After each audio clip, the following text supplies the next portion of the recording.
Zachary Collins lounged on his sofa, scrolling through his phone, when his wife of nearly a decade, Laura, called with distressing news. A private investigator had uncovered Laura's deceit. She and her paramour were en route to Miami, contrary to what she had told him. Zachary's thoughts raced.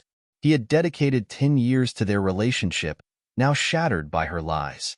Sipping his coffee, Zachary reclined, reflecting on their journey. They met in college 13 years ago, both pursuing marketing degrees. Their love flourished, culminating in marriage after graduation. Zachary joined his family's tire business, mastering various roles and eventually leading the accounting department. He aspired to take over the company from his father and succeed Jack Harris, the retiring CFO. Meanwhile, Laura built a successful career in real estate, even thriving during tough market conditions. They lived comfortably, with a beautiful home and new cars, seemingly secure in their marriage. Though they had no children, Zachary initially viewed it as a blessing. Laura mentioned fertility issues and chose a procedure to prevent pregnancy. Despite Zachary's suggestion of adoption, she declined. Recently, her increased social outings sparked his suspicion, especially her late returns home. Despite his concerns, she brushed them off, attributing her absences to work stress. "What were you doing out so late?" he asked one night as she came home disheveled, smelling of cigarettes. "Just hanging out, having a few drinks," she replied defensively. "It's my business, Zach. I can take care of myself." Zachary was taken aback by her tone, a departure from her usual demeanor. Seeing his reaction, she softened. "I'm sorry, Zach," she apologized. "It's just work stress getting to me." "You've handled market pressures before without this," he pointed out. "What's changed?" "It's tougher than ever out there," she explained. "Competition's fierce and the pressure's relentless." "I get it, but don't take it out on me," he reassured her. "I'm on your side." She hugged him, expressing regret. "You're right, dear." I'm sorry. "Agreed. But please freshen up," he requested. "You reek of smoke." "Apologies. It was smoky at the club," she conceded, heading for a shower. He was already asleep when she joined him in bed. Over time, their intimacy dwindled from several times a week to barely once a fortnight. Her interest in his life waned, and he noticed her blatant lies, like claiming to be at the office when she wasn't. He refrained from confronting her, sensing her potential explosive reaction. Lying awake beside her, he gazed at her, his worry evident. "What's on your mind, Zach?" she inquired. "I'm worried," he admitted. "About what?" she probed. "Us," he confessed. "It feels like we're growing apart. Do you still love me?" "Of course, sweetheart," she reassured, embracing him. "You know that, right?" "I honestly don't know," he confessed. "It's been a while since you said it, and our closeness has dwindled. You're out more than you're home." "I'm sorry," she apologized. "Work's been overwhelming. I do love you. Please trust me. Can you show me more?" he requested. "Of course, baby," she affirmed, kissing him. They made love that night, temporarily soothing Zachary's worries, but concerns lingered. A month passed, and the cycle repeated. Zachary began to suspect something deeper. One day, his friend Tim asked to meet urgently. "Sure, let's grab a beer," Zachary agreed. "I can't explain over the phone," Tim insisted. They met at the bar, and Tim dropped a bombshell. "I saw your wife today," Tim disclosed. "Yeah, she's in real estate, showing houses," Zachary shrugged. "I'm certain," Tim affirmed, "but I never knew real estate involved such closeness." "Seriously?" Zachary exclaimed. "You must be kidding." "I wish I were," Tim sighed. "I saw Laura with another man, holding hands and kissing. It wasn't innocent." "That can't be right," Zachary protested. "Are you sure it was Laura?" Tim showed him a photo, confirming his suspicions. "Damn," Zachary muttered, asking for a copy of the picture. "Sure thing," Tim agreed, sending it over. "What's your plan?" "I'm at a loss," Zachary admitted. "This blindsided me." "My friend's a PI," Tim offered. "Want me to connect you?" "Please do," Zachary requested. "I need answers." After parting ways, Zachary found Laura at home. "You're back early," he remarked, surprised. "Just in time," she smiled. Where were you? Having a drink with Tim, he explained. Everything okay with your friend? She asked. Not really, Zachary shared. His wife's been unfaithful. Oh, Laura feigned innocence. Yeah, Zachary replied. It's a nightmare. I'm glad we don't have that. Laura's reaction didn't escape Zachary's notice. It would crush me if you ever betrayed me, he remarked, observing her subtle flinch. I'd never betray you, she assured, embracing him. I love you too much. Glad to hear it, he replied, kissing her. What brings you home early? Our company's convention starts this weekend, she explained. I wanted to pack early and spend time with you before we're apart. Where's it held? He inquired. Las Vegas, at the Bellagio, she answered. We leave Friday after lunch. Another award this year? He asked, aware of her past achievements. I suppose, she replied. They kissed again, and he suggested celebrating their anniversary in Vegas. She declined, citing work commitments. Disheartened, he agreed to celebrate later. The next day, he contacted Tim for a PI recommendation. Before lunch, he met with the investigator. Good morning, Mr. Collins. The investigator greeted him in his cluttered office. Glad to meet you, Zachary greeted. Call me Jerry. What's the deal? Zachary briefed him on Laura's Vegas trip. Vegas, huh? Jerry mused. You think she's up to something there? Could be, Zachary admitted. I've got contacts there who owe me favors, Jerry offered. We'll keep tabs on her and can set up surveillance if you give me a room number. It'll cost extra. Expected as much, Zachary nodded. But I need to know the truth. Jerry handed him a digital audio recorder. Easy to use. Just slip it under her car seat, voice activated. Retrieve it later. She usually parks at the airport, Zachary noted. Perfect, Jerry nodded. We'll handle it. If she slips up, we'll know. Here's my private line for updates. Thanks, Zachary said, taking the number, writing a check from his personal account, not the joint one. They had separate personal accounts and agreed to allocate up to 10% of their earnings. Zachary usually spent his on clothes and gifts for Laura, saving for a cruise until now. That night, Laura packed for the trip. Zachary offered to help, noticing her excessive luggage. Curious, he peeked inside and found birth control pills, despite her previous claim of a procedure to prevent pregnancy. He photographed her belongings, noting club attire and revealing bikinis, including an open micro bikini he'd never seen her wear. He discreetly placed an audio recorder in her car and ensured it was activated before locking up. This might be the last time, Zachary pondered sadly, foreseeing their closeness fading as husband and wife. The next morning, Laura shared her hotel room number and promised nightly calls. Love you, she said, kissing him. Love you too, he replied, watching her drive off.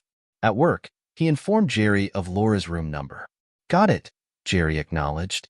Ready to deploy my team. Later, Laura called from the airport, planning to update him upon check-in. Love you, she reiterated. Love you too, baby, he echoed, internally concealing his doubts. When his father approached, sensing his distress, Zachary confided in him. That's rough, son, his father sympathized. I never would have guessed. Same here, Dad, Zachary agreed. If you need us, we're here, his father offered. Thanks, Dad, Zachary appreciated. Leaving work early, he found Laura's car at the airport, retrieving the audio recorder. Despite the tidy car, doubt lingered. On the drive home, Laura called. Hey, just got here, she informed him. Thanks for telling me, he acknowledged. Just settling in, she continued. I'll call you tonight. Love you. Love you too, he reciprocated. Home. He activated the audio recorder, hoping for nothing incriminating. Mostly, there was road noise and her radio. Halfway through, however, reality hit. He listened to her conversation via Bluetooth. Hey, baby, a man's voice greeted. Hello, stallion, she flirted. Stud muffin, Zachary scoffed internally. Who's this clown? Last week was amazing, the man reminisced. Glad you enjoyed it, she giggled. Plans for next week already arranged, he confirmed. Did you tell your husband? He inquired. Not yet, she admitted. I've got it handled. He suspect anything? The man asked. Nothing, she assured. He's clueless. Hope you're right, he said. He'll believe anything, she boasted. Okay, he conceded. Pulling up to the airport, she announced. See you at the hotel tonight. Okay, can't wait, he replied. Bye, love. Bye-bye, she concluded, ending the call. Zachary stared at the tape recorder, shocked by what he'd heard. He replayed the recording to ensure he hadn't misinterpreted. She wasn't just deceiving him. She had plans for their anniversary week that didn't involve him. Frustrated, he cursed internally and pondered the duration of her betrayal and who her partner was. Grabbing a beer, he sat at his desk, contemplating recent events. Had he overlooked obvious signs? He questioned what else she might be concealing. He had respected her privacy, but now felt compelled to investigate. Knowing where she kept the key, he retrieved it from their jewelry box and headed to her office in the spare bedroom. Inside, he uncovered a web of lies. Laura had deceived him throughout their marriage. Shockingly, her personal account held over $250, far exceeding their agreed-upon savings limit. Examining her expenses, he found lavish gifts, including a pricey men's Rolex watch, likely for her lover. Her purchases also revealed expensive clothing and visits to clinics, which she paid for in cash. He pondered the paternity of the terminated pregnancies and her consistent use of birth control over the years. Additionally, he discovered a receipt for Plan B pills purchased just days earlier. And there was more. He found a recent receipt for a hefty down payment on an apartment in an affluent neighborhood. Was it her love nest or an exit strategy? Determined to investigate further, he powered up her computer, finding passwords conveniently listed beneath the keyboard. He accessed her email, surprised to find her credentials saved, indicating her confidence in her secrecy.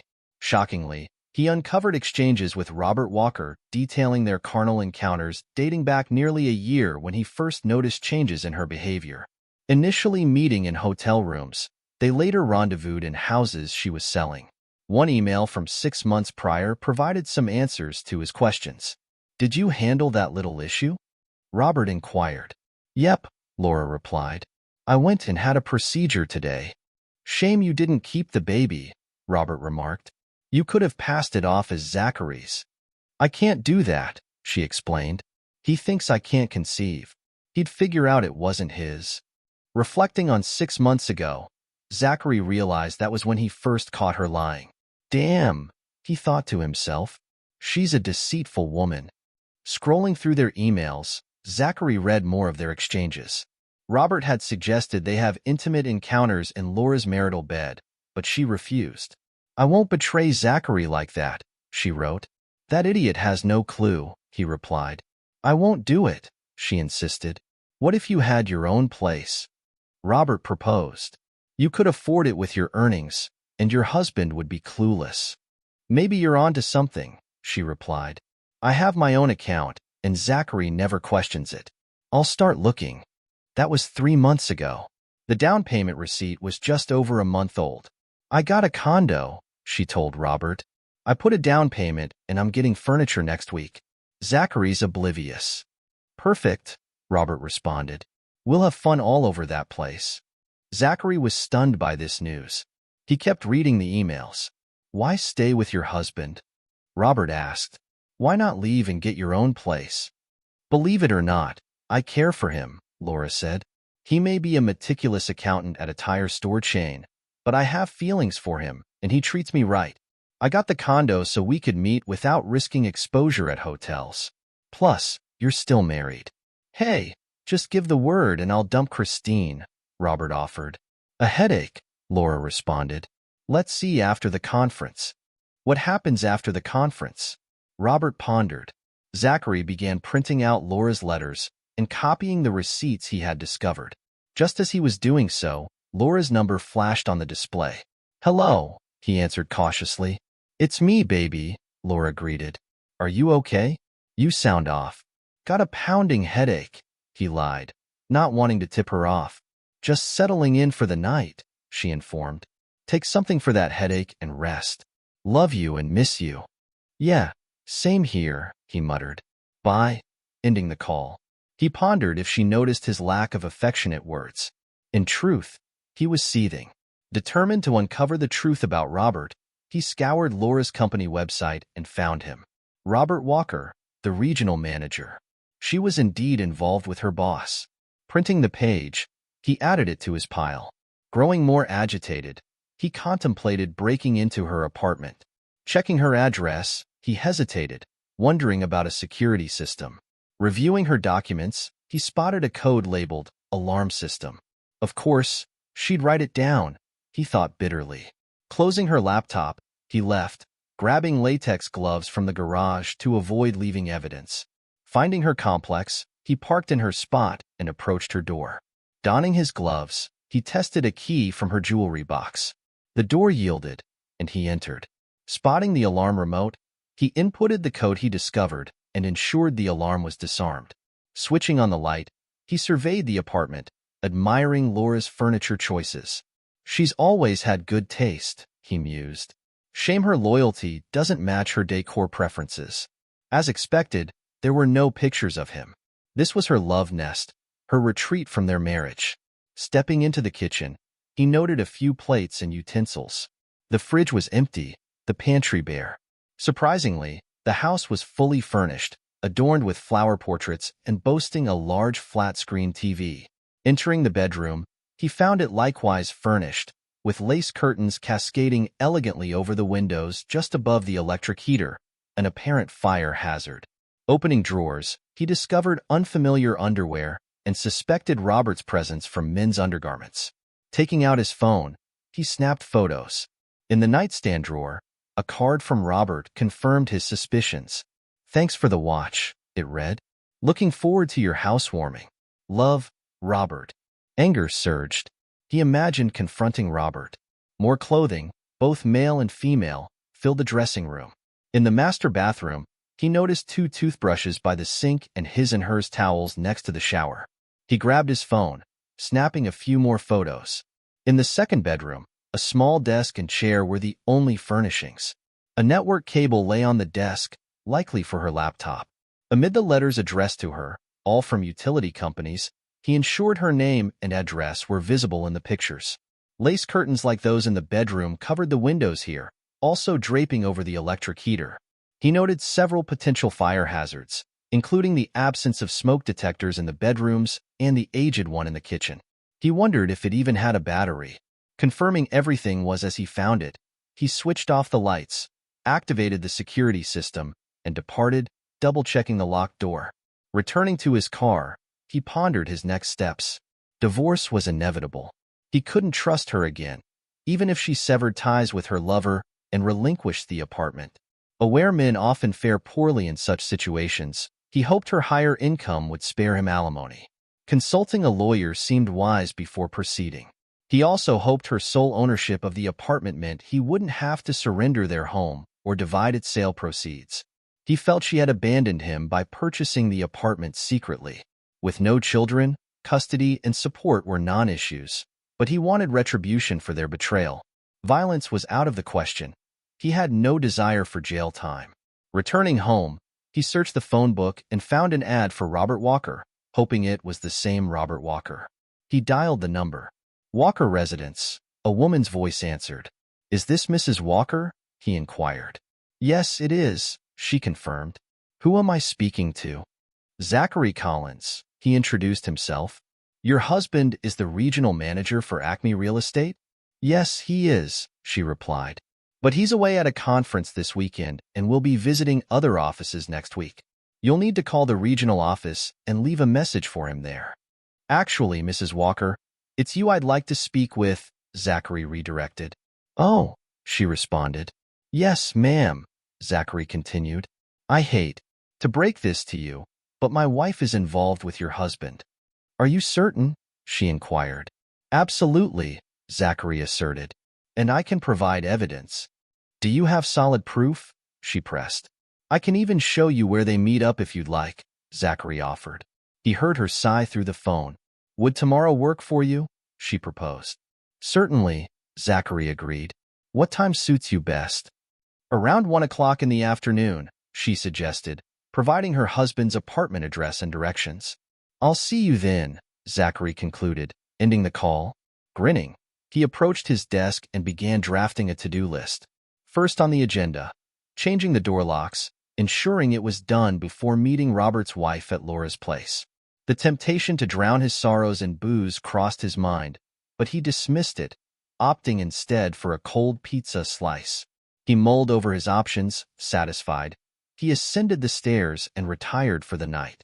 Early the next day, he visited the hardware store, purchasing supplies to replace the locks and crafting an extra key for the apartment. By noon, all locks were switched.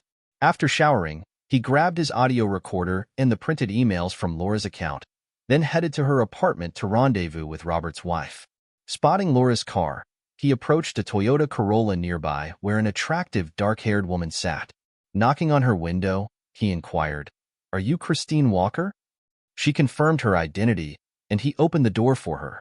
"Call me Zachary Collins," he said, gesturing for her to don latex gloves he offered. "Let's head in. I'll show you their hideaway." Using the spare key, he successfully unlocked the door, deactivating the security alarm as they entered.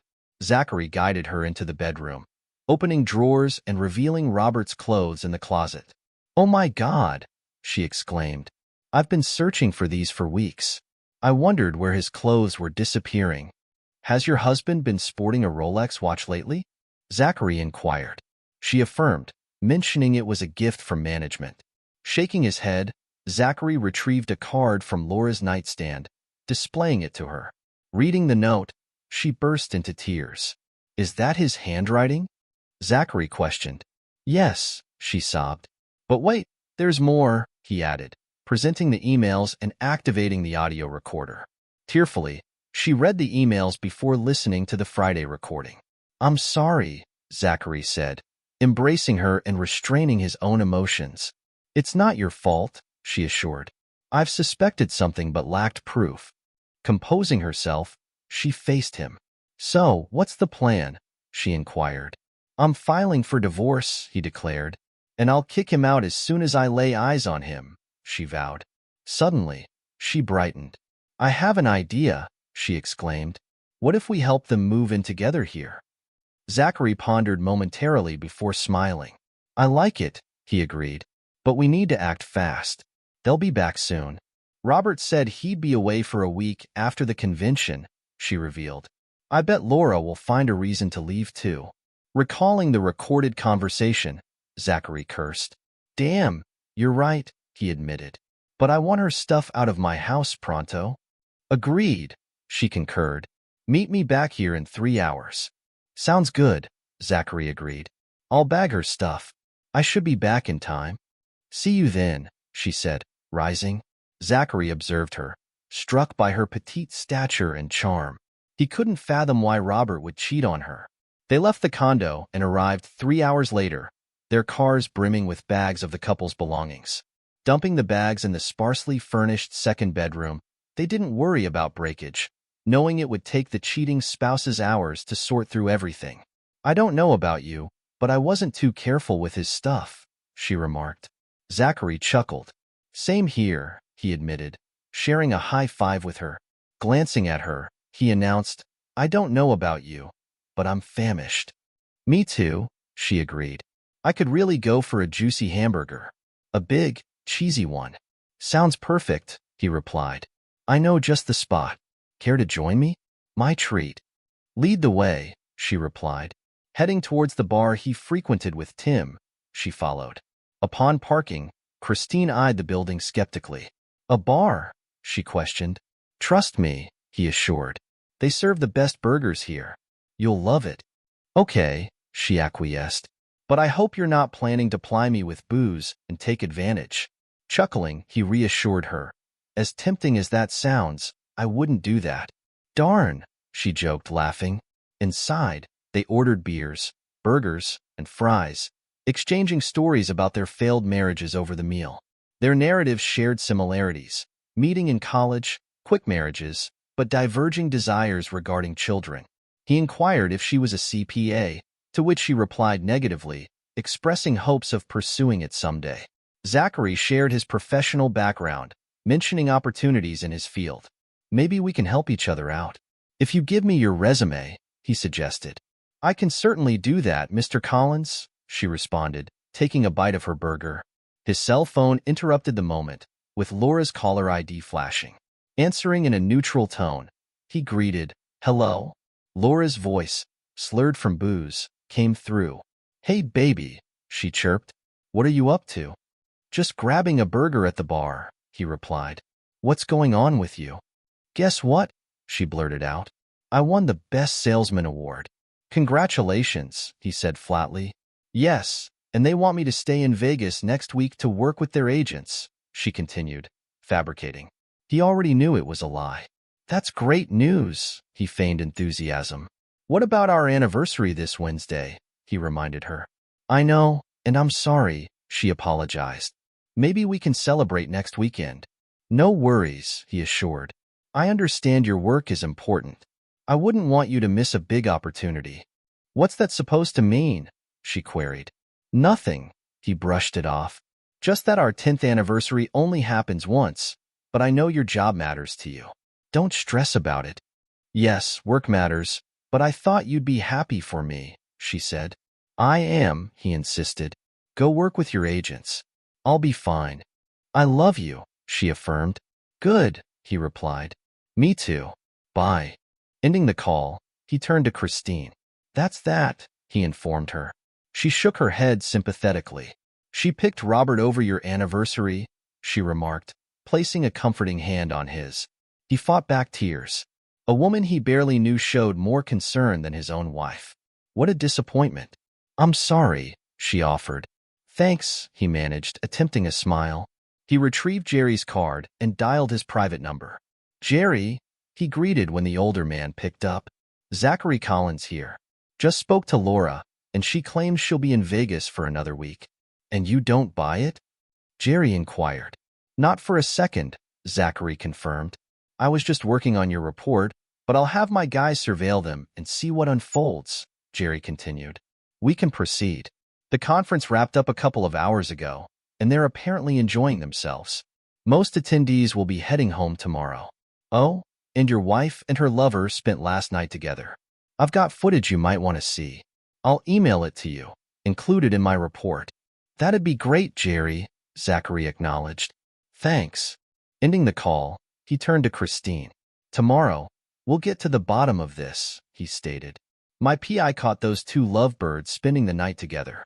He's sending over some video footage. Would you care to watch it with me?" "Not particularly," she admitted, "but I feel like I should." Understandingly, he nodded. "Well, let's head to my place," he suggested, rising.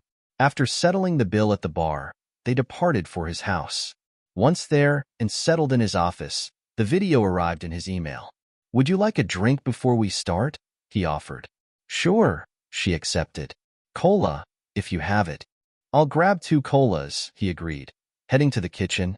Returning with cold sodas, he initiated the video, and they observed Laura and Robert engaging in various intimate acts.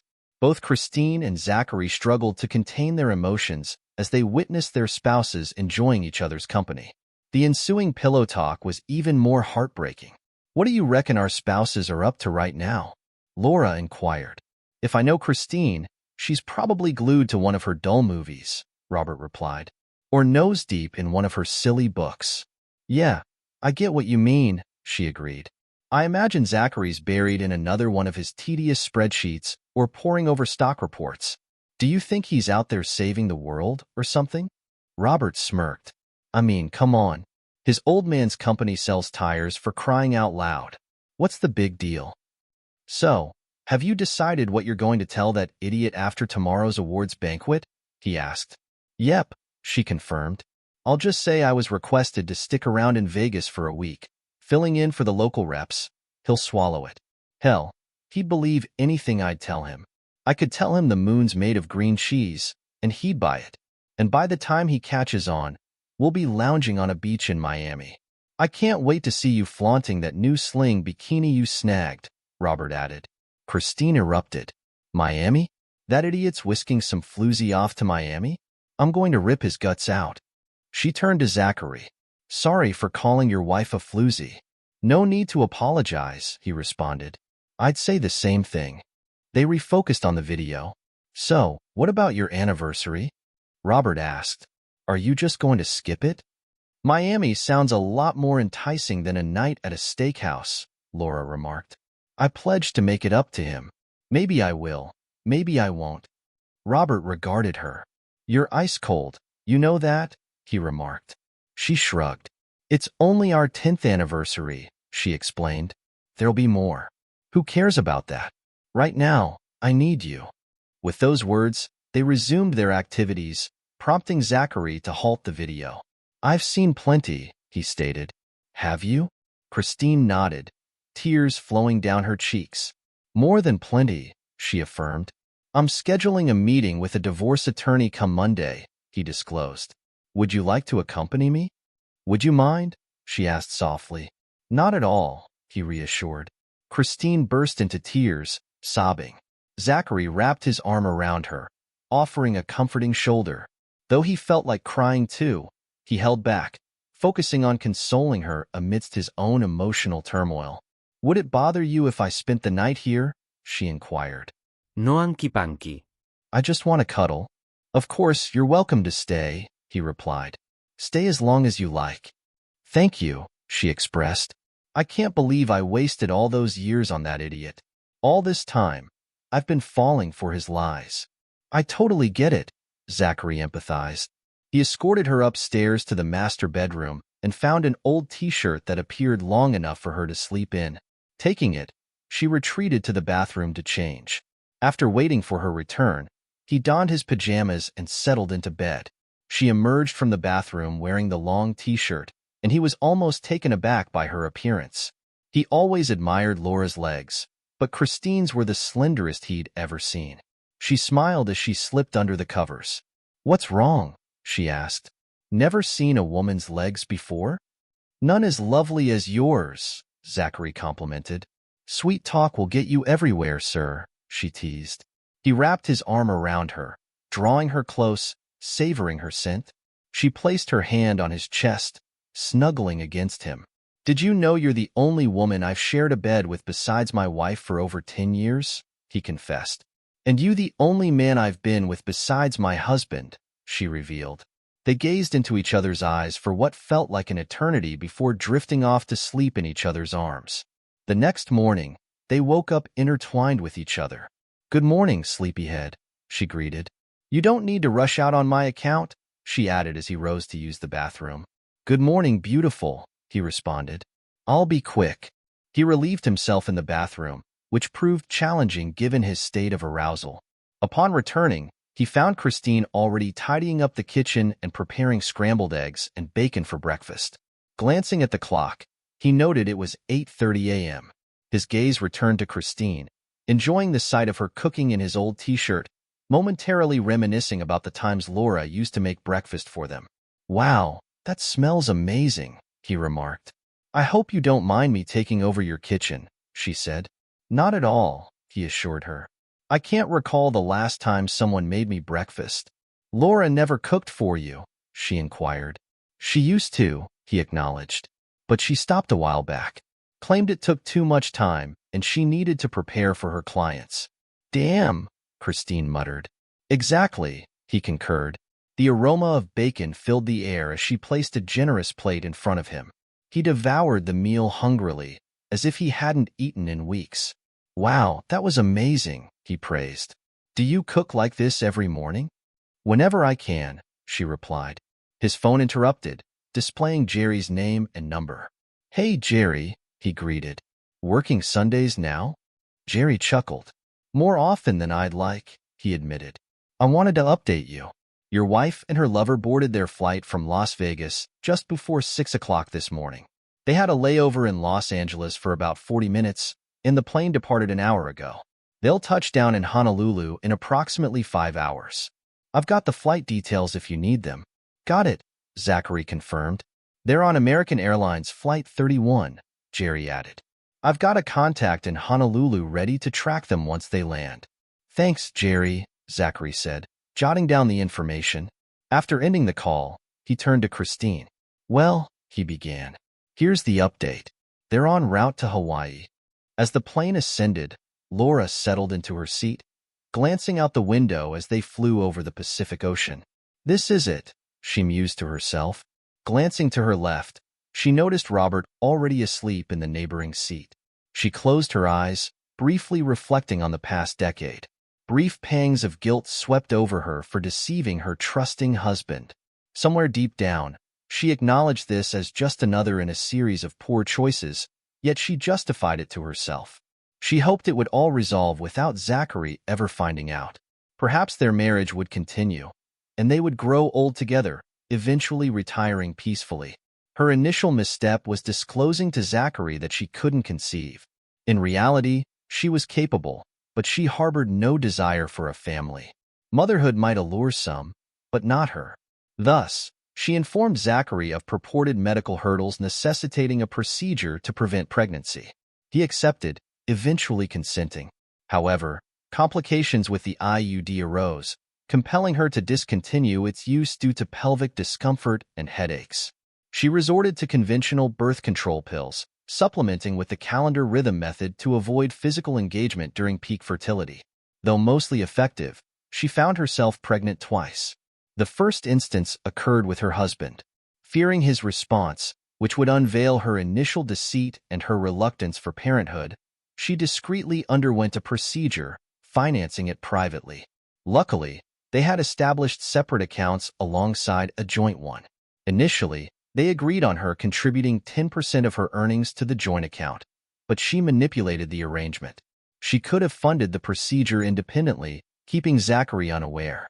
The second pregnancy arose with Robert approximately 6 months prior. She divulged the situation to her paramour and opted for another procedure, covering the cost from her personal account, hoping Zachary would remain oblivious. Then came her extramarital affairs.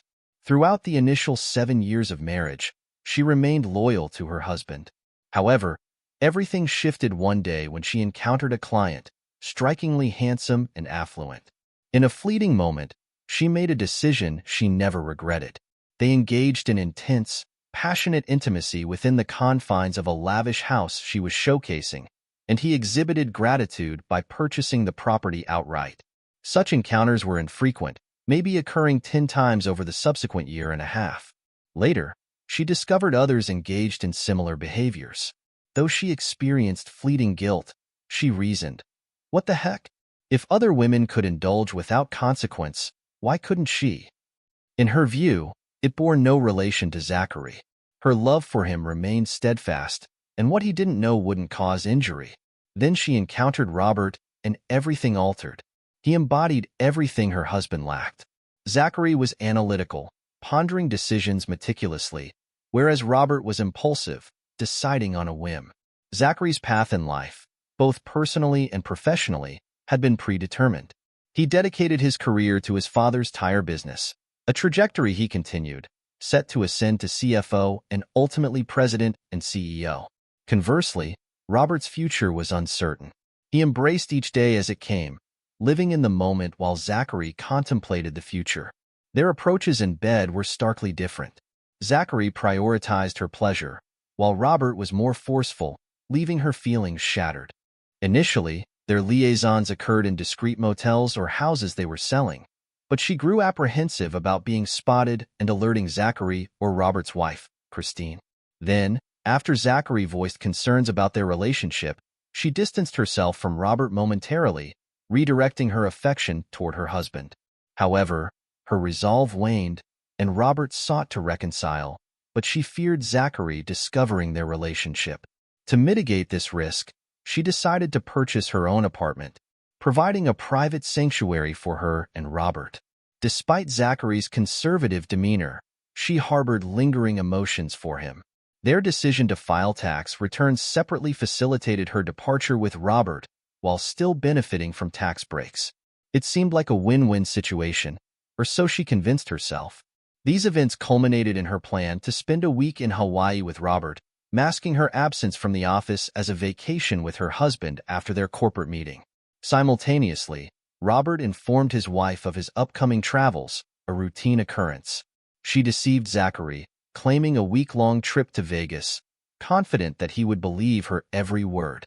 Although she regretted missing their 10th wedding anniversary, She vowed to compensate upon her return, ensuring her secret remained intact. She grinned as she gazed at the azure water beneath them, thoughts drifting to Hawaii. Robert had purchased a daring open bikini for their trip, eager to watch her undress and indulge in beachside activities. The notion stirred arousal between her thighs, tempting her to succumb to the urge right then and there. Contemplating a clandestine bathroom rendezvous later, she glanced at her phone, half expecting a message from Zachary. His preference for calls or face-to-face communication didn't surprise her. A smirk played on her lips. A sudden shudder and change in engine pitch hinted at turbulence. As the plane dipped and the engines altered their tone, dread crept in. Glancing out the window, she realized the gravity of the situation. Panic erupted in the cabin, gravity pressing her into her seat. The sight outside confirmed their descent. "Oh God," she thought, resignation flooding her. "This is it. We're going down. I'm going to die." Oxygen masks deployed. Passengers, including Robert, screamed as flight attendants braced them for the inevitable. Tears streaming, she cast a final glance at her phone, steeling herself for one last decision. Zachary and Christine wrapped up breakfast, tidying away the last of the dishes before returning to the table to strategize about their unfaithful partners. Zachary admired Christine's analytical skills, feeling a newfound closeness with her that had been absent with Laura for months. As he returned to the table with a fresh cup of coffee, his phone buzzed, displaying Laura's name and number. Putting it on speaker, he answered, greeted by Laura's panicked voice amidst background clamor and distant shouts. "Zach!" she yelled, barely audible over the chaos. "Laura, what's happening?" he asked, straining to hear. "Plane down, sorry." Her voice crackled before the call abruptly ended. Stunned, Zachary and Christine exchanged glances. Attempting to call Laura back proved futile, as it went straight to voicemail. Turning to Christine, Zachary urged her to contact Robert. Rushing to retrieve her phone from her purse, Christine dialed Robert's number, but it too went unanswered, diverting to voicemail. Zachary headed to his home office, powering up his computer to seek more information.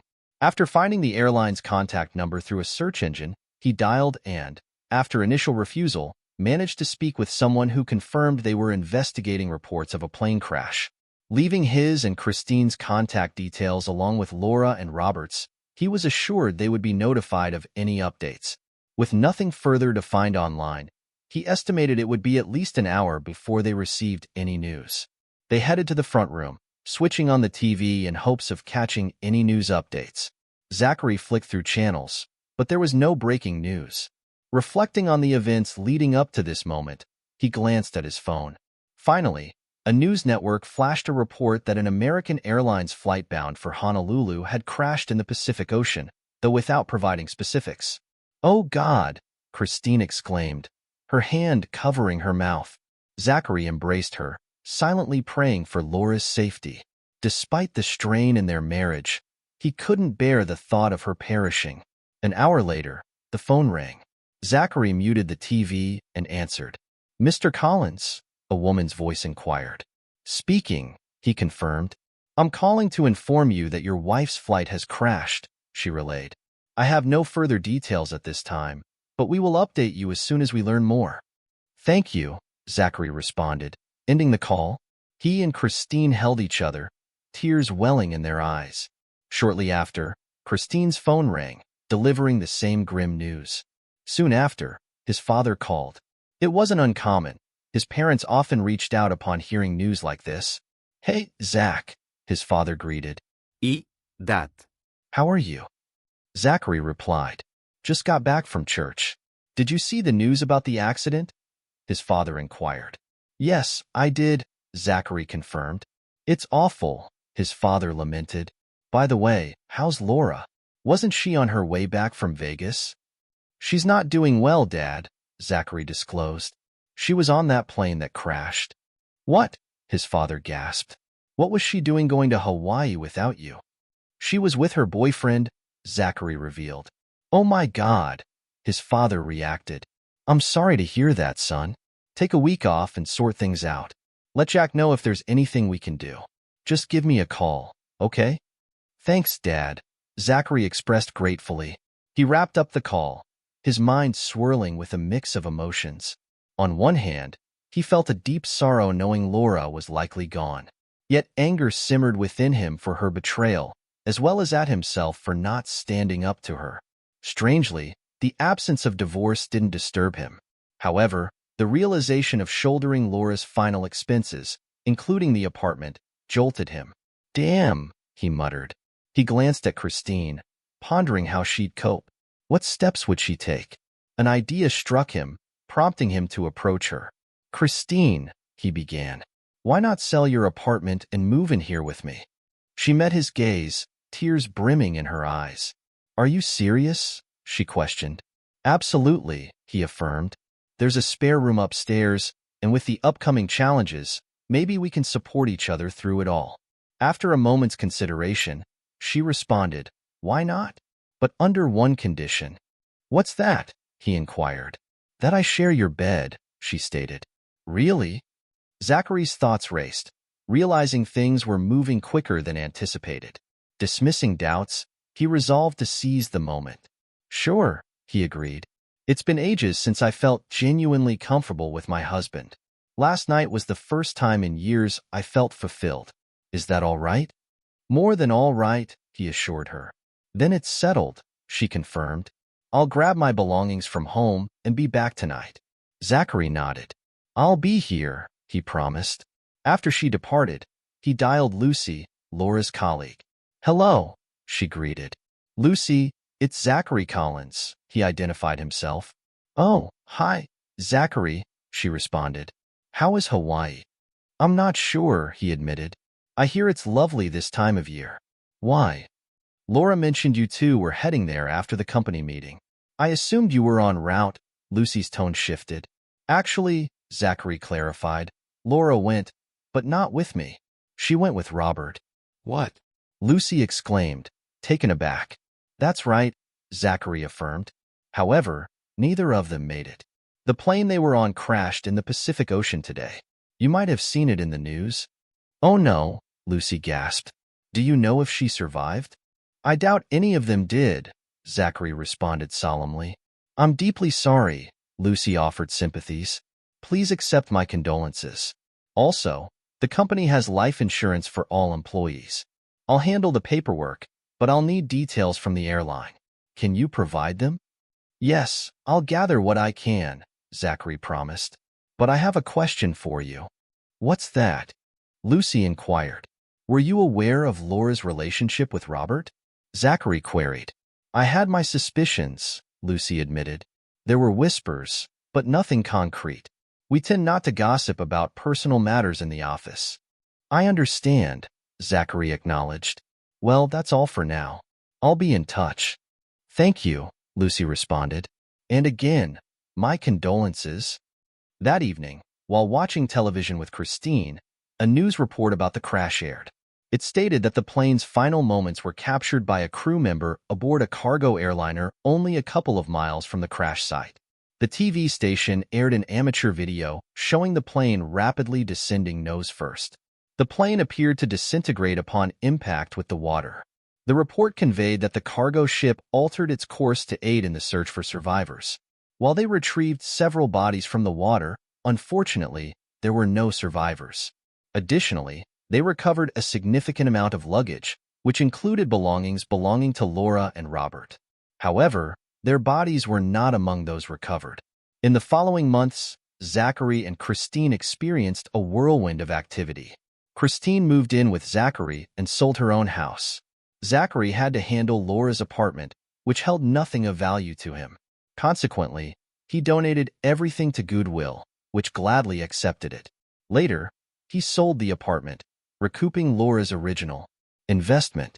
Both Zachary and Christine received a $500,000 insurance payout from Acme Real Estate for the loss of their spouses. They promptly began erasing any remnants of Laura from their lives.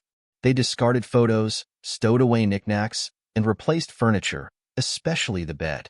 Family members took what they wanted, and the rest, including 2 cars, was either sold, donated, or scrapped. Zachary also navigated the complexities of closing Laura's bank accounts. After months of paperwork, Zachary received a check for approximately $250,000. Lawyers approached Zachary and Christine, seeking to profit from the accident. Further investigation revealed that the crew misinterpreted onboard computer warnings and made incorrect decisions. The plane descended at a rate of about 12,000 feet per minute, crashing into the water at roughly 135 miles per hour, a journey lasting just over 3 minutes. Zachary imagined Laura's last moments, some spent on the phone with him, as harrowing. He believed her final act was one of regret, realizing she was hurtling toward her demise with no chance of escape. Nevertheless, Zachary deemed it too little too late. Fortunately, the airline reached a settlement with all affected families, compensating each passenger with just over $175,000. Zachary and Christine received a total of over $1.6 million. After accounting for taxes, they still had a substantial sum. Since neither Laura's nor Robert's remains were recovered, no funeral took place. However, Zachary and Christine organized memorial services, mainly for their families. They didn't shed tears for their deceased spouses. 3 months into her tenure, Christine left her job to move in permanently with Zachary. By then, they were deeply in love. One evening, while dining at a local steakhouse, Zachary proposed to Christine on one knee. She joyfully accepted, eliciting applause from nearby patrons. "It's high time you made an honest woman out of me," she whispered to him. "Why?" he asked. "Because you're going to be a father," she revealed. Overwhelmed with joy, Zachary showered her with kisses. "I love you more than anything," he expressed. "And I love you even more," she reciprocated. "Just one request." "What is it?" he inquired. "Please don't ask me to fly anywhere," she pleaded. Laughing, Zachary embraced her tightly. "Don't worry, my dear," he assured her.